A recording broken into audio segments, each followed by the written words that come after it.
Tidak ada yang benar-benar tahu sejak kapan hidupku mulai hancur. Yang pasti, aku pernah menjadi seseorang yang tak lagi mengenali dirinya sendiri. Hari-hariku dipenuhi amarah, kebohongan, dan pilihan-pilihan salah. Aku berjalan tanpa arah, melakukan banyak hal yang kutahu keliru, tapi tetap kulakukan. Seolah hati ini mati rasa. Aku menjauh dari sholat, bukan karena lupa, tapi karena merasa tidak pantas. Setiap kali azan terdengar, dadaku justru terasa sesak. Aku tahu aku bersalah, tapi aku juga merasa terlalu kotor untuk kembali. Maka aku memilih lari ke dalam kejahatan, ke dalam kesenangan palsu, ke dalam hidup yang makin gelap. Allah berfirman, "Dan janganlah kamu seperti orang-orang yang melupakan Allah, lalu Allah menjadikan mereka lupa akan diri mereka sendiri." Al-Hasir 19. Ayat itu terasa seperti menggambarkan hidupku. Aku lupa Allah, dan akhirnya aku lupa siapa diriku sebenarnya. Malam-malamku panjang, tapi kosong. Tawa terasa palsu. Hati penuh, tapi bukan dengan ketenangan, melainkan dengan rasa bersalah yang tak pernah benar-benar pergi. Aku sering termenung sendirian, menatap langit, bertanya dalam hati, sampai kapan aku begini? Suatu malam, saat semua terasa terlalu berat, aku pulang lebih awal. Rumah sepi, lampu redup, aku duduk di lantai, bersandar ke dinding, dadaku sesak, nafasku berat, dan tanpa kusadari, air mataku jatuh.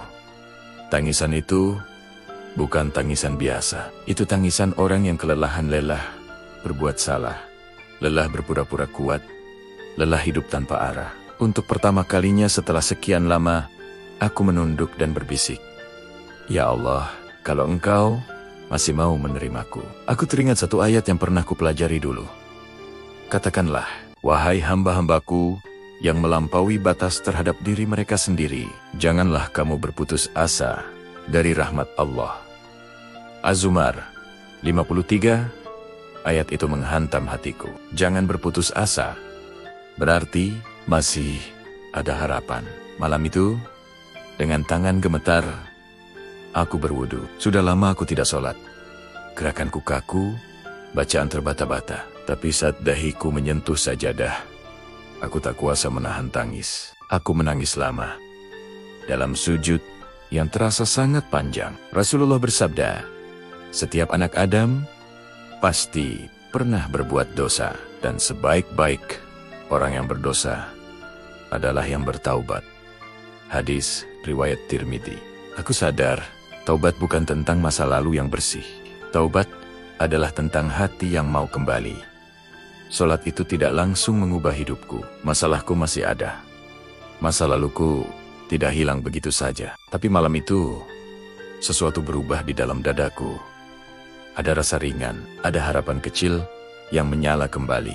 Hari-hari setelahnya tidak mudah. Kadang aku jatuh lagi.